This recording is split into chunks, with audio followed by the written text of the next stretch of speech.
tarde, boa noite, turma boa. Hoje eu vou conversar com mais uma personalidade que é parte da história do trabalhismo brasileiro, parte da construção do PDT. Meu convidado é filho de Anselmo Fortunato Dias e de Cândida Borges Dias. Sua vida pública inicia na década de 60 pelo movimento estudantil, inicialmente no PTB, onde foi vereador na cidade de Sará, teve seu mandato cassado e ficou preso por 11 meses. Entre tantos outros feitos, voltou a ser cassado com o decreto do Ato Institucional número 5, tendo seus direitos políticos suspensos por 10 anos. Então, meu convidado utilizou esse período para estudar. Se formou em Direito pela Universidade Federal de Santa Catarina, advogou até a anistia em 1979, quando tentou recriar o PTB. Com a perda da sigla, fundou no início dos anos 80 o Partido Democrático Trabalhista, junto a Leonel Brizola. Foi deputado, ministro, entre tantas coisas. Atualmente, Manuel Dias é o secretário-geral do PDT, presidente estadual do PDT de Santa Catarina e presidente da Fundação Leonel Brizola, Alberto Pasqualini. Manuel, seja muito bem-vindo. É uma honra incomensurável estar te recebendo aqui no Rosa dos Ventos, poder conversar contigo, aprender um pouco mais sobre o partido, sobre o crescimento do trabalhismo no Brasil, né? E eu não consigo expressar até com palavras a minha honra. Para começar essa conversa, né, que o importante é te escutar aqui, eu queria que tu contasse um pouco para a gente da tua história na construção do trabalhismo brasileiro a partir da tua própria perspectiva. Você já falou alguma coisa, né, da minha biografia, do que eu comecei muito cedo, jovem ainda, na campanha do Petróleo é Nosso, quando foi criada a Petrobras pelo presidente Getúlio Vargas. Porque no mandato anterior, o presidente Dutra havia mandado para a Câmara um projeto de lei criando a Petrobras, mas entregava ao capital privado. Quando Getúlio assumiu, a juventude, especialmente o UniUbs, empreenderam uma grande campanha do Petróleo é Nosso, usando as bandeiras do Brasil, verde e amarela, que conseguiu emocionar a nação e, com isso, foi aprovada a Petrobras, sim, mas como empresa estatal, que se transformou na maior empresa da América Latina, uma das maiores do mundo, que é a principal riqueza do Brasil, que agora esses traidores do país querem desmontar e entregar a preço vil para o capital internacional. E aí eu tive uma vida, tive preso, como você falou, foi uma tarefa, engordei inclusive 8 quilos, porque eu sabia que era o pagamento daqueles que perderam. Nós perdemos e ao vencedor cabe a cabeça do vencido. Mas nós resistimos, os companheiros, muitos tiveram que ir para o exílio, e a maioria daqueles que morreram em defesa da pátria são todos trabalhistas. Sofreram torturas, né, foram sacrificados em benefício da democracia, da liberdade e da soberania. Eu exerci funções importantes como secretário do partido, presidente estadual do partido, mas a grande tarefa que eu executei nesses 40 anos de PDT, 41, foi correr o Brasil inteiro. Eu devo ter feito aí umas 700 viagens, conheci boa parte dos municípios brasileiros, cumprindo tarefa delegada pelo companheiro Brizola na organização do PDT. Né? Mas depois fui ministro do Trabalho, né? Exerci com muita honra, porque era uma função que havia sido ocupada pelo presidente João Goulart e outros trabalhistas tão importantes como o companheiro Carlos Lupe, e procurei dar ao Ministério do Trabalho uma agilidade muito grande. Né? Eu defendo que a melhor maneira de você combater a corrupção é a transparência total. Fizemos a transparência total, digitalizamos todo o Ministério, criamos a carteira virtual, então modernizamos, que o Brasil precisa fazer a modernização do serviço público. É uma das medidas que nós deixamos de fazer nesses 18 anos aí de PT, do qual foi fazer uma reforma estrutural profunda, especialmente a reforma do serviço público, a reforma administrativa, para que o Estado responda às demandas da população. Na medida que o Estado fica aí trancado, nós damos o discurso para essa gente que está aí, ganhou e acabou de destruir todo, né? O Ministério do Trabalho, Previdência Social, legislação trabalhista, até resoluções eles destruíram para atender à exigência do grande capital financeiro internacional. Agora, a função que eu mais acho importante na minha vida é ser presidente da fundação, como um partido como o PDT, um partido ideológico, ele só sobrevive através de quadros ideologicamente preparados. E a função da nossa fundação é essa, preparar quadros. E sair dessa falsa divergência das esquerdas brasileiras, que ficam aí se degladiando e querendo se dizer defensores do povo. Nós não somos defensores do povo. A nossa tarefa é organizar o povo, para que o povo, tomando consciência política, consciência dos seus direitos, sabendo as causas pelas quais ele se encontra aí 60 milhões de brasileiros excluídos, eles sabendo a causa, eles vão adquirir consciência política e vão ganhar o governo, vão assumir o governo, vão usar essa democracia burguesa que está aí para eleger governantes, deputados, que realmente tenham compromissos com a revolução. Você vê agora aí este governo nefasto para o Brasil, né, que desmoralizou o Brasil internacionalmente e que agora se entrega para esse centrão que já serviu à ditadura, serviu ao Sarney, serviu a Fernando Henrique Cardoso, ao Lula, a Dilma, agora esse Bolsonaro, vai servir a outro. Então nós temos que eleger um Congresso que realmente tenha compromissos com o povo. Tu vê agora, esse rapaz que vai assumir a chefe da Casa Civil. Quem vai substituí-lo? A mãe dele. Não é que a mãe não deva, mas vem cá, não é porque ela tem capacidade, é porque é a mãe dele. São as oligarquias, né? São as oligarquias. Bom que se fosse uma líder, uma grande líder nacional, uma grande líder do Estado, mas nada, é só a mãe dele. Então, companheiros, é essa a minha vida que eu quero. Eu sonho ainda em construir muito através da Fundação. Nós temos a Rádio Legalidade, nós temos Centro de Memória Trabalhista, porque nós temos memória. Eles o PDT fala muito em memória, mas nós temos. Eles não podem falar porque eles não têm memória.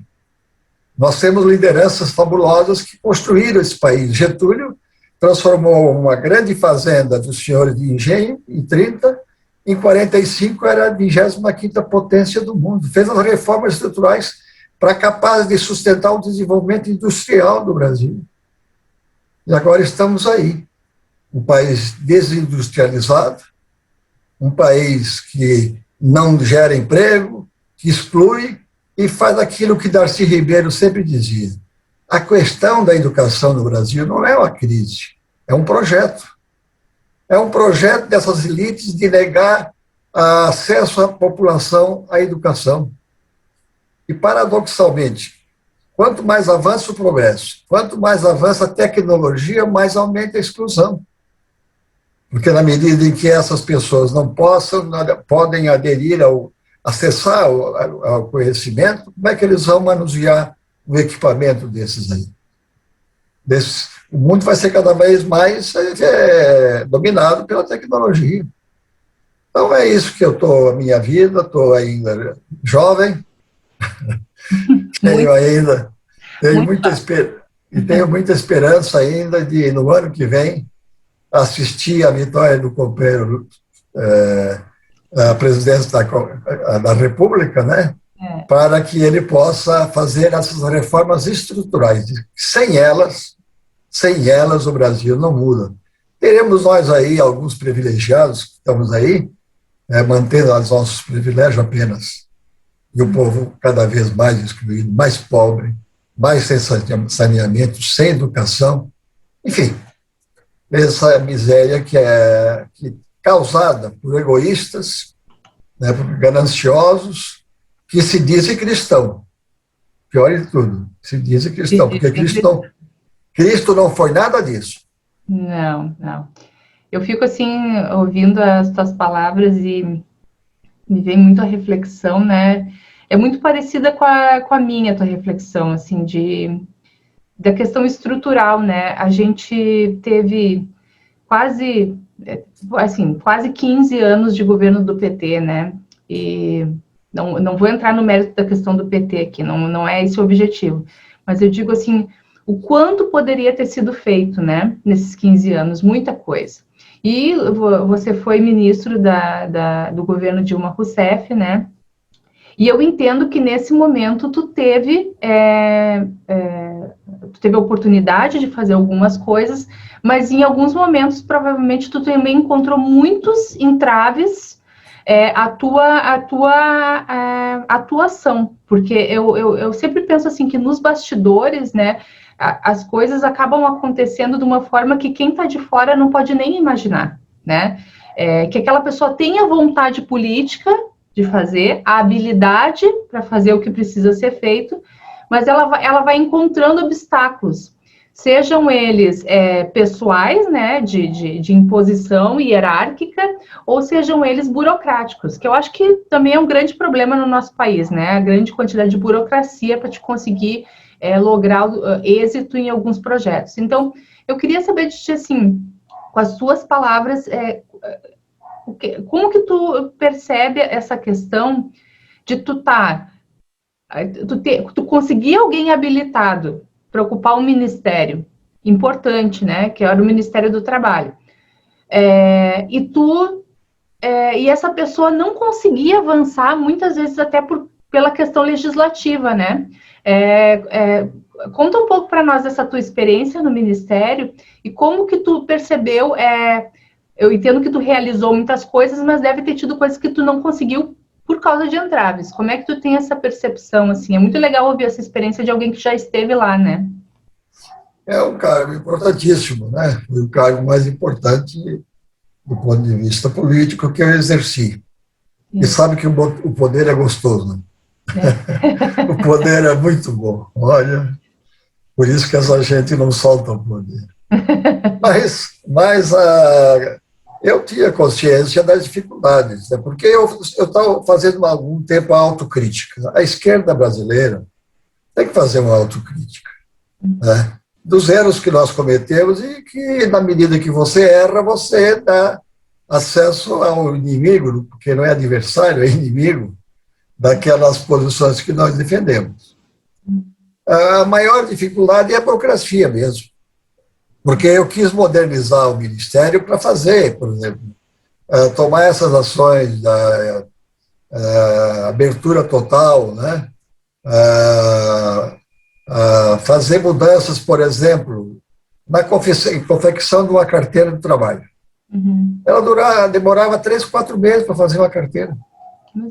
Porque tinha lá donos da carteira, tinha o Zé da carteira. Então, quando eu modernizei e digitalizei a carteira, foi uma luta, porque ele ia perder o poder, né? São poderes que se criam dentro dessas hierarquias públicas. Eu, quando assumi, fiz uma reunião, chamei todos os secretários e comuniquei a eles o que eu ia fazer. Fazer a transparência, eliminar funções e tarefas e respostas que tem que dar para a população e modernizar, digitalizar tudo, fazer um ministério transparente. Aí falei, sim, agora vocês vão falar? Quer dizer, cada secretário era ministériozinho, né? Existia um poder, e o ministro era o que ficava ali sobrando, não tendo conhecimento, muitas vezes, do que acontecia lá, que é muito grande, né? Todos aqueles ministérios muito grandes, você tem que ter realmente essa transparência para poder governar. Eu acho que também fazer uma autocrítica, eu acho que todos nós temos que fazer da esquerda, sabe? Então eu posso falar que não estou falando de ninguém, não é crítica. Porque o Lula não é de esquerda. O Lula é resultado daquelas lutas sindicais ali, paulistas, né? Daquelas negociações que ele fazia com as multinacionais ali, ele conquistava, ele é um gênio, né? Um homem que não tem curso secundário, ele chegou à presidência e fez obras muito boas. Mas essas obras foram feitas, por exemplo, Bolsa Família. Os 50 milhões de brasileiros que saíram da miséria. O fim do mapa, o Brasil saiu do mapa da fome. A universidade, o avanço tecnológico e universitário que o Brasil sofreu. Mas não foi politizado, não foi discutido politicamente que era isso, que era uma conquista popular. Foi se dando como se fosse favor, né? Então, outra coisa é nós envelhecemos muito o movimento sindical brasileiro. Eu tentei fazer uma discussão com as centrais para a gente fazer uma proposta de reforma trabalhista. Modernizar, tem que modernizar, porque o processo ele é dinâmico, a economia é dinâmica, o mundo é dinâmico. Então, nós temos que nos adequar sem perder os princípios, né? Sem perder a opção ideológica que nós temos, pelo contrário, para fortalecê-las. E como o nosso movimento sindical ficou muito tempo nesse modelo, foi acomodando. Onde é que estão hoje os movimentos sindicais? Onde é que estão os sindicatos? Então, nós cometemos muitos erros e a grande entrave que eu acho era a falta das reformas. Por isso que hoje o Plano Nacional de Desenvolvimento Econômico do Ciro restabelece as reformas estruturais. Claro que para fazer isso tem que chamar a sociedade. Tem que chegar os empresários, os industriais nacionalistas. O Brasil está aí num processo de envelhecimento total do nosso parque industrial. Temos que investir ali para poder competir. Como é que nós vamos competir com os chineses, com os americanos, que fabricam uma peça em 5 minutos? Nós demoramos um dia inteiro. Nós temos que chamar o agronegócio. Tem muita gente no agronegócio que é patriota, que é nacionalista, que defende a soberania, e vamos dizer para eles que é muito melhor agregar valor ao produto deles do que eles exportarem tudo in natura. Produzir insumos no Brasil, nós importamos tudo, né? As Forças Armadas podem fazer uma grande reforma e desenvolver tecnologia de produção de equipamentos. O Brasil tem tecnologia para isso. A Embraer, por exemplo, que é brasileira, é detentora de tecnologia que só a Embraer tem no mundo. Então tem que chamar todo mundo, cabe todo mundo. É um país tão grande, tão rico, que cabe todo mundo. De dignidade, de viver com grandeza, né? E que com isso a gente possa incorporar aqueles que ficaram lá embaixo, porque todos nós viemos de baixo. Não sei se você, mas a maioria veio de baixo. E tivemos a oportunidade de estudar. E na medida em que hoje nós somos pessoas esclarecidas e ocupamos cargos ou exercitamos profissões, se nós não tivéssemos isso, nós estávamos aí. Eu seria um pequeno agricultor rural. Agora a gente acende e se esquece dos que ficaram lá atrás. Eu me rebelo muito contra essa juventude, a falta de rebeldia dessa juventude. A metade das nossas universidades, os alunos, são cotistas. A maioria é negro. E esses negros não se rebelam diante da injustiça de ir lá buscar os outros que ficaram lá, até o irmão que ficou lá. Para isso tem que se rebelar, não aceitar essa administração que está destruindo as riquezas nacionais, entregando a soberania nacional. E se não houver uma ruptura disso, logo, eles entregam tudo. E para recuperar, como vai demorar quanto tempo? E tem gente que não pode esperar. A fome não espera, né? A fome não espera, a educação não espera, porque passa o momento, né? Como a gente está agora nessa situação da pandemia, as crianças das escolas públicas sem aula, né? Assim, eu me sinto uma privilegiada, porque meus filhos estão numa escola particular e assistem aula e estão frequentando a aula, né? O pequeno já voltou para a escola com toda a segurança, mas eu sei que ele é uma minoria, pertence a uma minoria.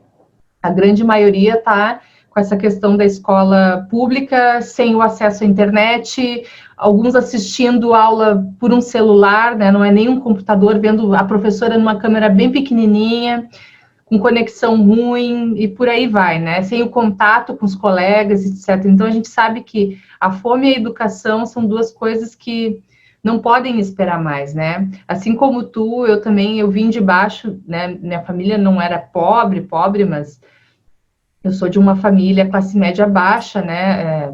Tive que estudar numa universidade federal, porque não existia condições de pagar uma universidade particular na minha casa, né? Então, meu pai disse, ou tu passa na federal ou tu não vai estudar, né? Então, foi o que aconteceu, né? Ainda mais filha mulher, né? Você já imagina, assim, né? De alemão, aquela coisa mais machista. Então, ele colocou assim, e eu e a minha irmã, a gente teve que estudar para passar no vestibular da URGS mesmo, ou era isso ou era nada, né? Então, eu entendo quando tu diz isso. Por sorte, eu me dediquei, eu tinha pessoas que me apoiaram, disseram, continua estudando até passar, e por aí vai, né? Então, a gente tem que reconhecer também e pensar nos outros. É isso que eu digo, como que nesse momento eu vou lavar minhas mãos, né? Se eu estudei numa universidade federal, que é pública, com altíssima qualidade, né? Eu fiz meu mestrado e o meu doutorado e o meu pós-doutorado, tudo com bolsa CNPq, né? E eu sempre digo assim que eu me voltei para a política depois de tanto estudar, porque eu me dei conta que eu tenho que devolver isso para a sociedade, né? A sociedade investiu em mim, né? Eu tenho que devolver para ela como informação, né? Na questão científica, mas também me engajar politicamente, né, e mostrar essa revolta que tu tá falando, porque a gente tem que entender que essa revolta tem que acontecer, né, a gente tem que se revoltar com o desmanche das universidades, o desmanche do CNPq, né, que até agora caiu a plataforma Lattes, está todo mundo apavorado, como é que me deixam queimar um negócio sem backup, né, e por aí vai, né, a gente... Assim, os problemas não param de aparecer, né, então eu te pergunto, tu que viveu esse longo período da história, né? Tem, assim, consciente da questão política, uns 60 anos de consciência política, né? Vamos dizer assim. A gente está, às vezes, da Terra há mais tempo, mas a consciência, ela aparece um pouco depois. Então, tu acha que esse é o pior momento que a gente já viveu na nossa história? Assim, se comparar, por exemplo, a gente tem a ditadura militar, né? Foi horrível também. Então, assim, tu passaste esse período já como um adulto, um profissional, tu acha que esse é o pior momento?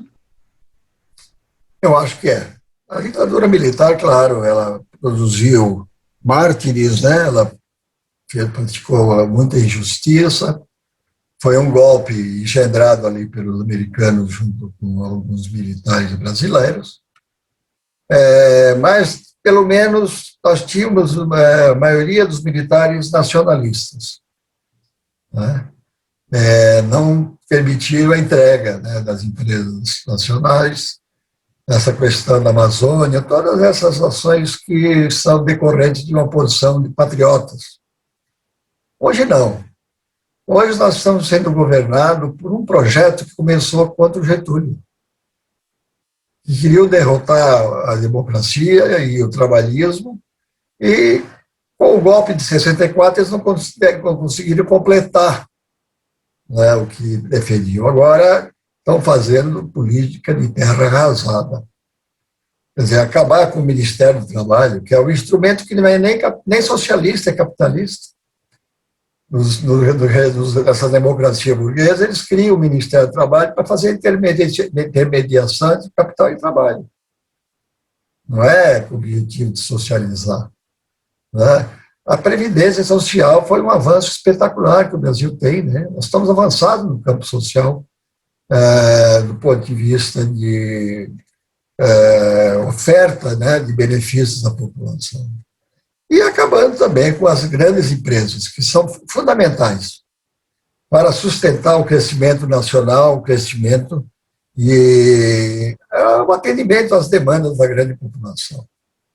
O que eles estão fazendo aí fizeram com a Petrobras, dividiram a Petrobras e estão vendendo um pedacinho a preço de banana. A Eletrobras. Enfim, tudo que estão podendo, eles estão fazendo uma política de destruição total do Estado. Esse ministro da Economia já fez isso no Chile, no tempo do Pinochet, participou, e ele está ali a serviço disso. Ele está lá para isso. Qual é o projeto deles? Eles não têm projetos. Não tem. Eles querem de entregar o país. E para isso conta com a aquiescência de toda a mídia nacional.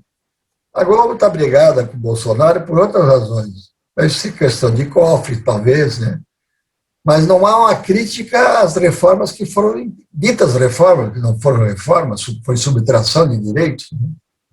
Que fizeram. Então, está aí os grandes jornais nacionais, a grande mídia, todo mundo, parte dela hoje já divergindo, porque é natural, porque não é possível de conviver com um maluco irresponsável, né? Como este homem, que é um imbecil, né? Ele é um imbecil. Ele não. E agora está fazendo aí, entregando-se para esse centrão, que agora vão criar mais 1, 2, 3 ministérios para atender aqueles bandidos, né? E eles vão comer o Bolsonaro pelas pernas. Isso é um canalha, né? A família toda. E nós que conhecemos um pouco de história, 30 anos nós sabíamos que ele era assim. Ele já dizia isso que ele diz hoje, ele era um corrupto já. Ele convivia com aqueles governos corruptos lá do Rio de Janeiro. Ele era do PS, do PP, né? Era do PP. Fazia parte, era sócio de tudo aí. E agora está se verificando, tornando público toda a primeira incapacidade de governar, segundo aquele envolvimento em corrupção, não só dele, mas da família inteira. Então é um momento difícil, nós temos que nos unificar. Não pode ficar a esquerda se brigando aí pelo Brasil lá fora. Vamos divergir, vamos tomar posições que não são as mesmas, mas quando está em jogo o interesse nacional, como está agora, né? Se nós não derrubarmos esse governo na próxima eleição, eles completam o projeto de destruição total. E não é fácil destruir é fácil. Reconstruir é difícil. Né? Reconstruir é difícil. Porque não basta só ganhar a eleição. Tem que governar depois. Então tem que construir. Por isso que eu estou fazendo só isso quase. Nucleação do partido. Nós estamos formando núcleos de base. Nós estamos, pelo Brasil inteiro, disseminando isso aí, fazendo cursos. Nós estamos fazendo, por exemplo, um curso para traduzir o Plano Nacional de Desenvolvimento para o povo entender. Né? E o núcleo de base é fundamental para isso, porque ele pode lá reunir 10 pessoas lá numa favela e dar a ela consciência de que ela, unida, ela tem condição de conquistar valores, conquistar benefícios. E vai aprender através da prática de que eles, sendo unificados, estando unidos, eles são os donos do poder por constituir a maioria do povo brasileiro. E não ficar nos elegendo aí falsos, né, de esquerda e vendendo voto. Né? Tu vê, na última eleição, aqui em Santa Catarina, o Bolsonaro foi o estado de maior votação. Né? E aí, aqui se elegeram 17 deputados federais, só um não é do Bolsonaro. Então, o trabalhador elegeu deputados dessa gente, sustentam esse ignorante, esse fascínio que está lá. Então, a tarefa é dificílima, quase impossível. Mas está na história provado que o mundo é governado por minorias. E as grandes modificações que houveram no mundo foram feitas por minorias. Eu estive na China 10 vezes e conheci lá a sede em Xangai do Partido Comunista Chinês, que faz 100 anos agora. É um local que só prédios, edifícios, só preservaram a casa onde foi fundado o Partido Comunista Chinês. Eram 9 pessoas, uma estatura mediana, o chinês, né? Só o Mao Tse-tung, 2 metros assim, sobressaindo. Organizaram lá aquela gente, e hoje é a maior potência do mundo. Se transformaram no país com capacidade de disputar a hegemonia com os Estados Unidos, o que é bom para nós que haja divisão de poder, né? E com a vantagem que os Estados Unidos é imperialista, a China não é imperialista. Então, isso já aconteceu na Revolução Francesa, cubana, soviética. Então, aqui, se a gente começar agora, pode demorar, mas se não começar, também não chega. E não tem outra maneira, companheiro, não adianta. Porque os donos do poder, eu vou ceder, eles são donos do poder econômico, dos bancos. Então, eles nunca enriqueceram tanto quanto agora nessa pandemia. Essa gente vai entregar o poder para o povo? Não vai, não vai. Se o povo não souber da sua força e entender o porquê dessas coisas que estão acontecendo, ele está lá na miséria, chega lá qualquer com um saco de comida, com R$ 200, acaba comprando um voto. E o culpado disso não é eles, não. Não são eles, somos nós.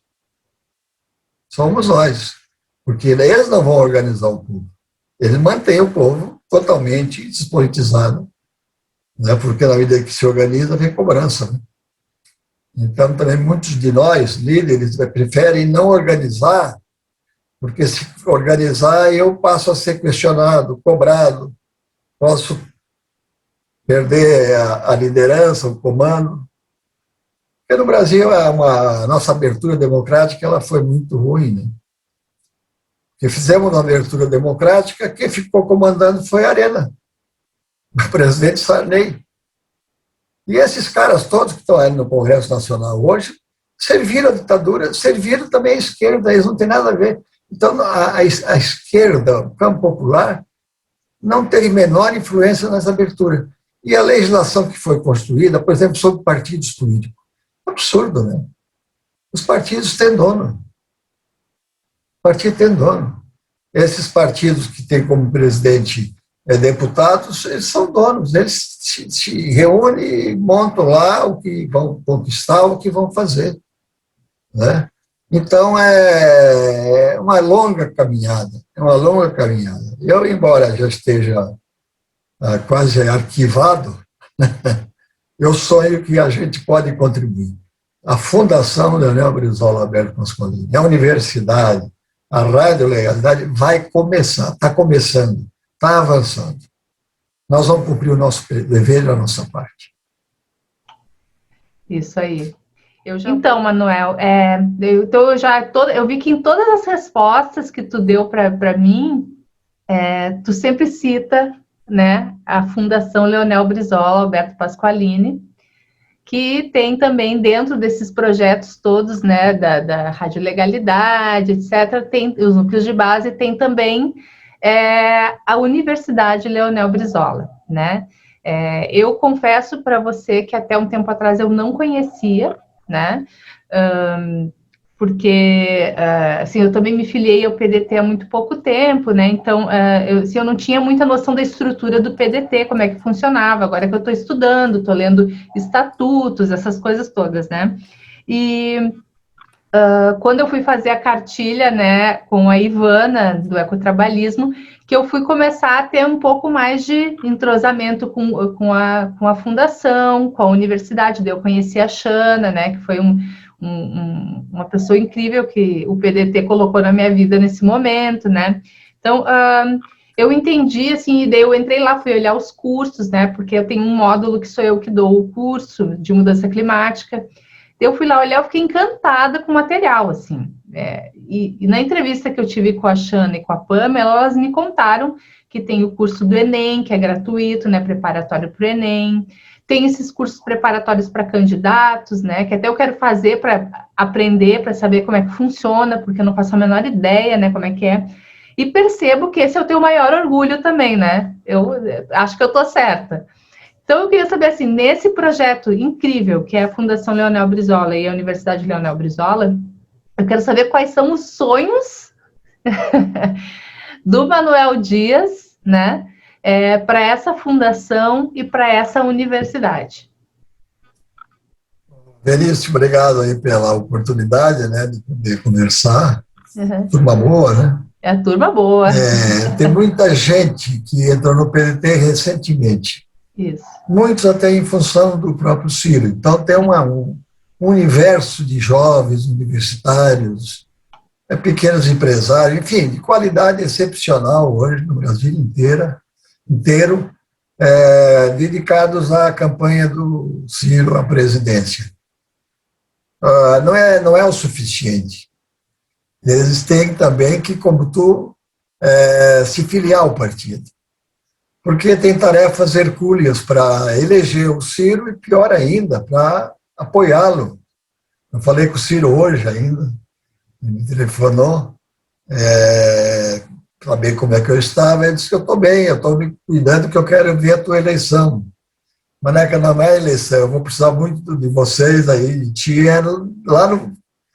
Me dá a função apenas, boto a mesinha na porta do palácio, que eu fico ali vendo qual é os bandidos que não podem entrar. Então, vocês aí que estão novos no partido, estudem bem o partido. O centro de memória do seu assessor é muito rico, muito rico. Nós publicamos temos muita publicação, são os cadernos trabalhistas. Estamos lançando agora, está pronto já, sobre a Petrobras, por exemplo, também, sobre as figuras exponenciais da política trabalhista e nacionalista. E eu estou há 44 tentando fazer isso. Sabe que o nosso partido, houve uma época que perdeu muito a sua identidade ideológica, né? Temos muitos estados em que o partido não tem convicção nenhuma sobre a sua posição ideológica. Então, às vezes não dá um valor, claro, como eu disse no início. Quem não acredita, não faz. Quem não tiver fé, não faz. Então, adquirir a fé não é fácil. Porque é mais fácil não ter nenhuma organização, porque não tendo, eu mando. Então, criamos uma série de medidas no PDT para tentar empoderar as mulheres, empoderar os jovens, os trabalhadores, porque não adianta ter militância lá embaixo que chega na eleição só serve para levar bandeira e bater palma.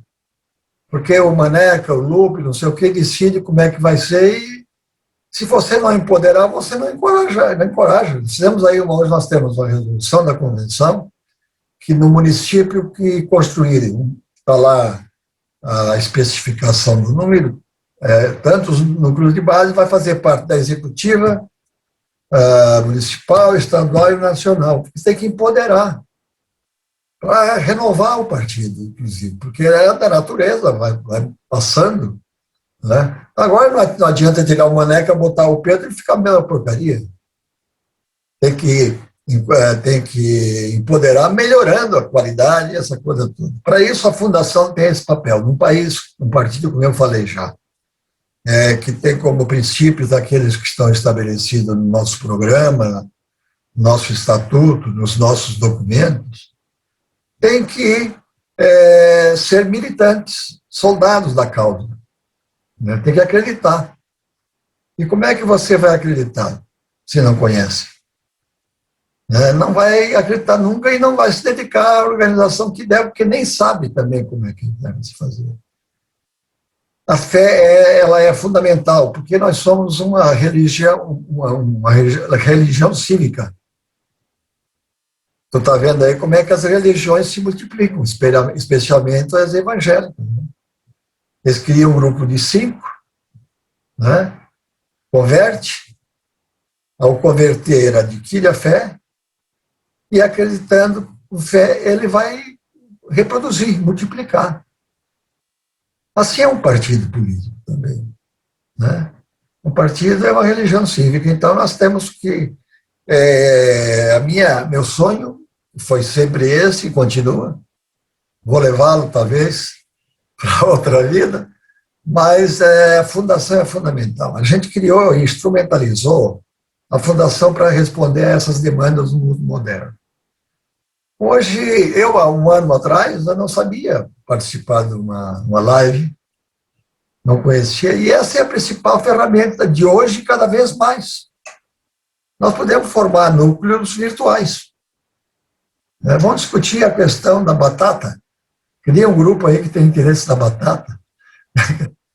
Crie grupos que têm interesse pelo setor, educação, trabalho, né, agricultura familiar, micro e pequeno negócio. Então, a minha esperança é que a gente vai, e estamos só conseguindo, está se fazendo muita coisa. Agora, eu disse vocês que vieram há pouco tempo, tem que ser lutadores disso. Porque tu não quer ficar aí só fazendo de conta que é do partido, tu quer participar, tu quer influenciar nas decisões e o caminho que deve ser. Então, nós vamos, é muito difícil, eu sei que é muito difícil, mas eu não desisto. Há 10 anos, a própria direção nacional, muitos membros, né, falar em fundação, e não é a mesma coisa. Hoje tem muita gente, o Lupe está acreditando, está dando muito apoio para a fundação, muitos estados estão se fortalecendo, né? E ela, através da Rádio Legalidade, que é uma rádio, a comunicação do futuro, salvo colé, não é televisão, é rádio, porque as rádios também são televisões, né? E elas, cada um pode ter uma rádio. Tu pode ter uma rádio, né? O cara que é candidato, cada candidato a vereador pode ter uma rádio, ou o vereador pode ter a sua rádio. Isso é um instrumento de comunicação com a sua base eleitoral. Então, toda terça-feira eu vou falar no bairro Moinho de Ventos, né? 19 horas. Então, vai criando, né? Vai criando uma comunicação de aproximação que daqui a pouco isso muda. Então, a Fundação tem esse papel. Nós, graças a esse grupo, nós somos lá, são 10, 12, 13 secretarias. Uma das principais é a Secretaria de Núcleos de Base. E esses núcleos organizados, para ter validade e participar, ser empoderados, eles têm que estar registrados lá na Fundação. Eu também não posso dizer que fiz 50 e daqui a pouco não fiz e vou para a direção. Então, a Secretaria de Núcleo de Base tem um papel fundamental. Então, criando instrumentos de total comunicação, de acesso, de resposta para todos os companheiros, a fim de que todos possam se entender partícipes, né? Como vocês fazem nessas lives aí, nessas organizações como Rosa dos Ventos, tem um papel fundamental. Vocês têm um papel fundamental, né? É muita classe média, tem pequena burguesia, nós mesmos, muito acomodados, né? Muito fácil ficar eu sou defensor, mas estou sentado no meu sofá, no ar-condicionado, mantendo aquele racismo estrutural, né? Às vezes até não quer nem saber se tem muito pobre, para não se incomodar. Então, vocês têm um papel muito importante, Vinícius. Vocês salvaguardam, não adianta esperar pelos velhos. Não é que os velhos não servem mais, mas a maioria envelheceu, cansou, descrente, né? Ou tem uma formação política totalmente distorcida, né? Então, não esperem por nós que nós não vamos salvar o Brasil. Se até agora não salvamos, mas queremos dar a nossa participação, né? Fazer com que cobrar muito. Tem que cobrar da gente e nós precisamos cobrar de todo mundo. Então, é isso aí. Xana, obrigado. A Xana está aí. Na assessoria. Ela e a Pamela estão fazendo um trabalho excepcional. Esse negócio aí que tu falou, que é o curso de acesso ao Enem, temos aí, acho que 200 aulas, o melhor curso do Brasil. Uhum. Já alcançamos alguns milhões de pessoas. Ela pode dar até os números. Né? E que ficam assim, pô, mas é de graça? Pois nós somos o partido da educação, o mínimo que a gente pode fazer. Nós queremos agora, estamos organizando cursos profissionais. Uhum. Porque esse pessoal que está aí na exclusão, ele tem que, né, aprender uma profissão. Começar através da economia solidária ali, fazer um trabalho, né? Vamos fazer, então, um curso também de tecnologia. Para que hoje uma falta de mão de obra no setor tecnológico. Aqui em Florianópolis, por exemplo, que é um dos maiores centros tecnológicos do Brasil, eu estava falando com o presidente da entidade, tem 3.500 vagas e não tem alunos. Que é o emprego do futuro, né? Então, também vamos oferecer cursos, né, para esse campo da área tecnológica, para que essa rapaziada... E vamos também fazer sobre a economia solidária. A economia solidária é a solução para a saída da maioria da população. Porque ela cria, através das vocações regionais, cria uma pequena empresa com poucos recursos e vai desenvolvendo. E Santa Catarina e Rio Grande do Sul são exemplo disso. Um outro nome que são as cooperativas, né? Hoje, Santa Catarina, 58% da população é filiada a alguma cooperativa. Toda essa exportação que está salvando o Brasil aí no campo dos produtos de aves e suínos é cooperativa. Aqui em Santa Catarina é tudo cooperativa. Então, nós tínhamos no Ministério do Trabalho uma secretaria de Economia Solidária. Nós desenvolvemos mais de 3 milhões de empresas financiando aquele grupo. Tinha lá a vocação deles, lá naquele bairro produzia lá fruta, fazia o doce, outro não sei o quê. Tem sempre uma maneira de você pegar 3, 4 pessoas, criar uma entidade e fazer uma empresinha que produza e vá crescendo, vá crescendo, vá crescendo e se transforme daqui a pouco num grande negócio, que é a grande chance que ele tem para começar a vida dele. Porque o pobre pede pouco, né? Ele não tem nada. Então, essa nossa luta, vocês aí do Turma Boa, tem muita gente boa, é um grupo enorme, mas tem que aderir ideologicamente ao partido. Começar a ler os estatutos, os documentos, porque não há no mundo outra maneira de você mudar. Antigamente se mudava pela luta armada. Acabou. Agora, nós temos que usar essa democracia burguesa que está aí, porque senão, companheiro, vai acontecer o seguinte, nós estamos legitimando uma farsa. Essa democracia é para nós, de cima, os privilegiados, não é para o povo. E ao participar dela, eles jogam na nossa cara, vocês não ganharam porque não tem voto. Vocês não têm direito de participar. Então, na medida que nós, como dizia o Brizola, dizia isso.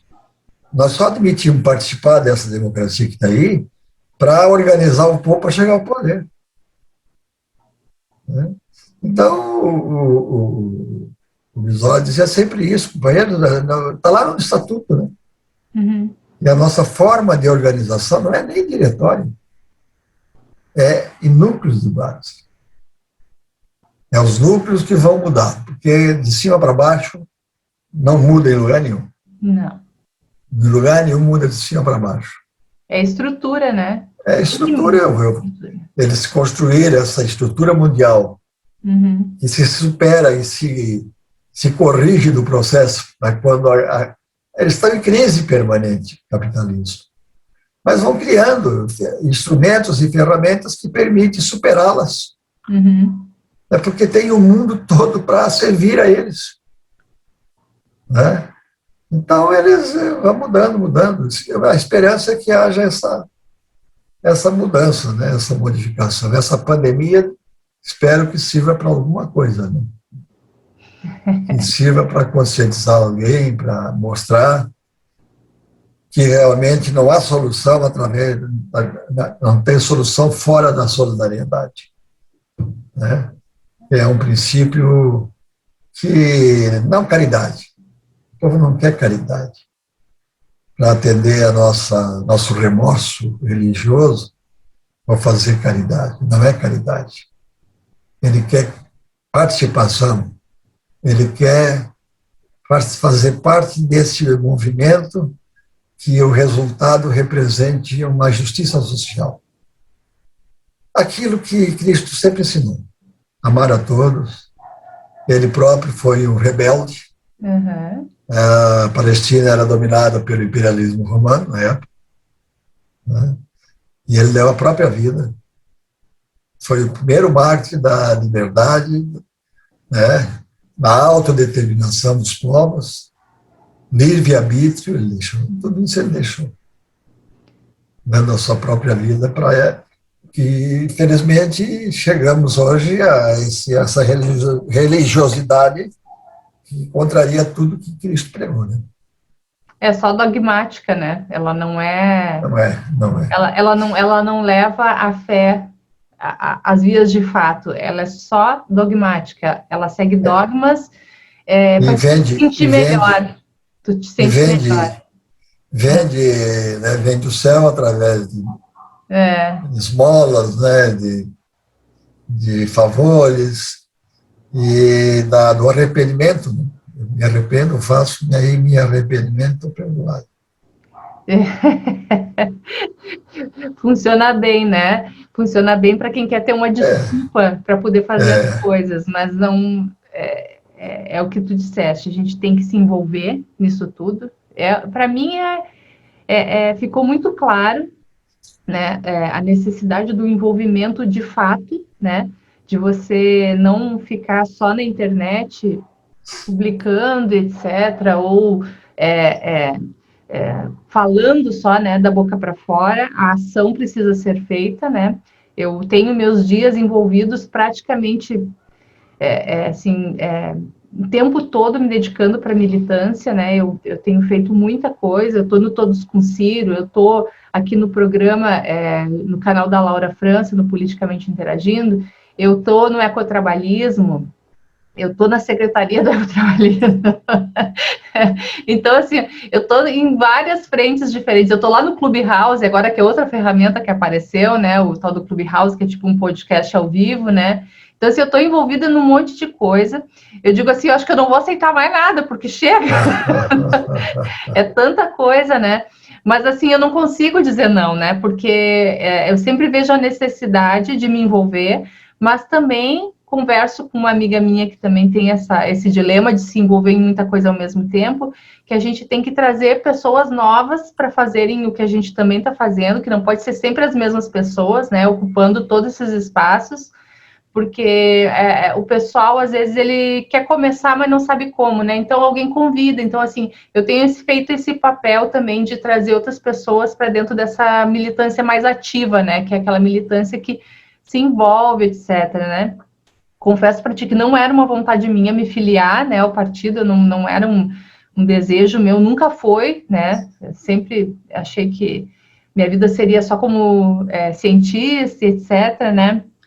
E mãe, mas a gente vê que os tempos são outros, né? E que se a gente não fizer algo de fato, como tu disseste, se envolver, se filiar, para chegar aos caminhos, né? Para ter os caminhos para seguir, para pegar um estatuto e dizer assim, esse estatuto me representa, né? Como é o estatuto do PDT, ele me representa. Eu leio a Carta de Lisboa, ela me representa, né? Então, eu acho que a gente tem que buscar essas bases, essas raízes, né? Que estão associadas com a ideologia que a gente acredita, se filiar, sim, né? E se envolver na medida do possível. Claro, todo mundo tem que sobreviver, né? Nem todo mundo vai conseguir fazer uma militância gratuita, né? Não receber nada, a pessoa tem que trabalhar, etc. Mas eu entendo também que a gente tem que começar por algum lugar, né? Manice, muito obrigado, né, pela oportunidade que tu me dá de participar desse agradável papo aí. Muito bom. Parabéns aí pelo trabalho que tu está desenvolvendo. Uhum. Primeiro, eu vou pedir que tu forme um núcleo de base virtual. 10, 5 pessoas para um tema desses importantes. Né? Uhum. Né? Porque se nós tiver aqui em Florianópolis, se a gente tiver 100 núcleos de base, a gente manda em Florianópolis.